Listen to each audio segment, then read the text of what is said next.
And now, it's time for another Dice Tower review with Tom Vasel. Hey folks, today we're taking a look at a game called Origin.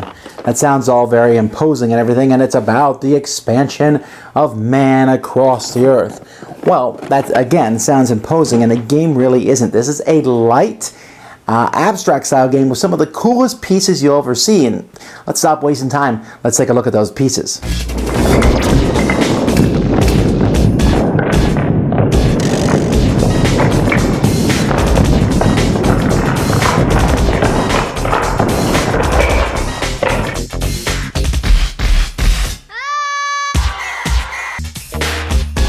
Here's the board for the game, and next to the board you actually take the box and tilt it like this so that all the players can grab these pieces. Now these pieces are different people.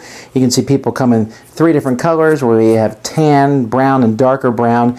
They come in 3 different sizes where you have short, medium, and then tall, and they come in 3 different strengths. Apparently the fatter you are, the stronger you are. So you have skinny, medium, and larger. You're going to take any one of the smallest dudes and place him in the middle spot here, where life comes forth here from the middle of Africa. And then each player is going to draw 2 of these purple cards. These purple cards are gold cards, and they kind of give you something you're trying to do. Maybe, for example, here I'm trying to get 3 tribe pawns on orange territories, or 3 height, 3 tribe pawns. So there's different things you're trying to do, and if you do accomplish these goals, you'll get the points that it shows in the bottom of the card. So on my turn, I have different actions I can take. One can be evolution. When I do evolution, I can simply take another piece and put it next to anyone else's piece on the board. So let's say I put a piece here. I would then put a ring of my color to show that that's my piece. Now when placing a piece, you can put the exact same piece with the difference being a color change. So yellow could put one here, and they could put one that's the exact same color. Or you can go up 1 in height. Everything else is to stay the same, the color. Or you can go up 1 in size. So you can see here, these are the same height, but the one goes up in size. And so those are pretty much all you can do. You can never go down in height. You can never go down in size. And you could even put out the exact same one. So let's say blue was going to place one here. He could put out the exact same one as this piece. You can also move a piece. You can move a piece a number of areas equal to the height of that piece. Tall people can move faster. So this guy's a height of 2, so I can move him 1, 2 over here. And you can also swamp. When you swamp, you have to have a bigger strength than the other person. So let's say, for example, there was perhaps a person over here, and I wanted to swap with them. I would go 1, 2, and basically switch places with them. Maybe I want their territory more than my own. Now, whenever you go to a territory, whether it's by evolving into that territory, moving into that territory, swapping into that territory, you're going to get a reward based on the territory. For the green, orange, and purple territories, you can either take a tile and a card.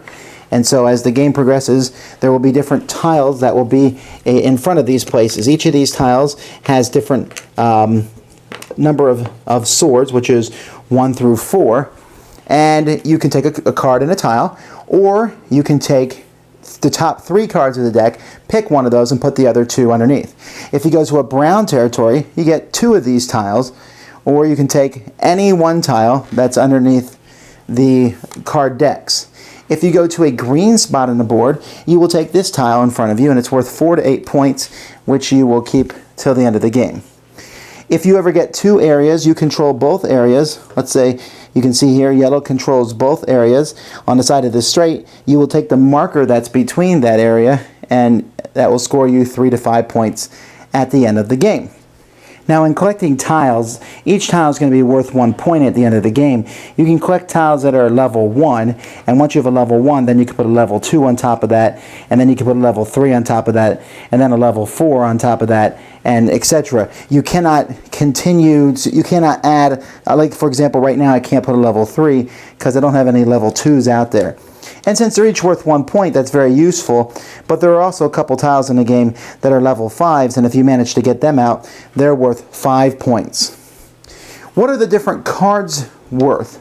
Well, I already showed you the purple cards. These are objective cards. You're trying to get that 3 tri-pawns in Oceania. you pull that off, and you get 5 points. As soon as you accomplish one of these goals, you play the goal card in front of you, and you draw another one.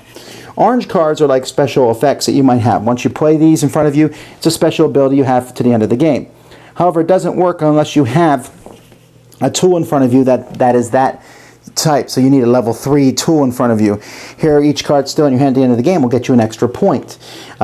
This one here gives you +1 move whenever you move. This one here, that's another treasure one. Let's look for something different here. Here, when you draw cards, take an extra one. Choose one to keep. So basically, it gives you special power. And then these yellow cards here are one-time use cards. I can swap a territory with a tribe of any strength, not just one that's less. Draw any card or take any innovation tile on a rewards board. Here, when evolving, choose any tribe regardless of the rules. So, one-time use, special power, victory points. The game will end when one of these decks is gone or when the board is cleared of tiles. At that point, everybody will get 1 point for each card still in their hand, points for these tiles, points for the hunting tiles and the sea tiles that you've collected over the course of the game, points for objective tiles that you've accomplished, and whoever has the most points is the winner. There's also a children's variation to the game, or I guess it would just be an easier variation per se, where the cards, you just collect cards and the number of cards you have at the end of the game are worth points. Other than that, the rules are fairly similar. It uses a different side of the board like this. It just basically simplifies the cards and the tiles. I love the artwork on this box, by the way. It just looks fantastic. And the pieces for this game are big. These chunky wooden pieces. They're great. The game just has a cool look. Now, I saw people playing it, and they were sitting there and they were puzzling things out, and I thought, oh wow, it's kind of a brain burner. And people told me it was abstract. Well, it is an abstract type game, but it's a simple one. This is what I like to call a gateway abstract game. For games where there's all these abstract moving pieces around and collecting points and such, this is one that's really easy to get into. It's really fun. I mean, figuring out where to move your pieces, there's some messing with other people, but mostly you're just trying to build your own little empire, trying to get as many tiles and cards. And you have to decide whether to get those orange cards, which give you special abilities, if that's worth it, or maybe you should just keep the card in your hand for a point at the end of the game. How will you best utilize your one-shot cards to score the most points? When you run out at the beginning for points, are you just going to run and try and grab those green tiles, which are a lot of points, or are you going to try to spread out on the board, which lets you complete a lot more of the objective cards? This isn't any kind of grandiose strategy game, but it's one that gives a lot of different options and has a good deal of replayability. Now, I haven't played the simpler game because I started right in with the bigger one. I understand the simple game. This is simple enough for me. And it's easy and it's fun to teach, and people like putting the pieces out, and it plays fairly quickly. I would hesitate to call this game great, but it's a solidly good game with absolutely fantastic pieces. Of course, we expect nothing less from Matago, the greatest component company in the world. Easy to teach. I mean, you might have to pause and explain how to put out the new tribesmen, but it's not a difficult thing. It's not like people are planning ahead of time. You say, okay, you want to put a piece here? Well, these are the different tribesmen that you can pick from. And of course, the game teaches that being taller is better, which seems like a logical thing. I'm kidding.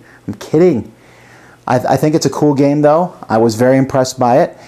Played well with 2, but with 4, it really shone all the different, and watching the board expand, I like it a lot. Origin, a very solid, themeless game to some degree. Well, I mean, yeah, sure, it shows the expansion, man.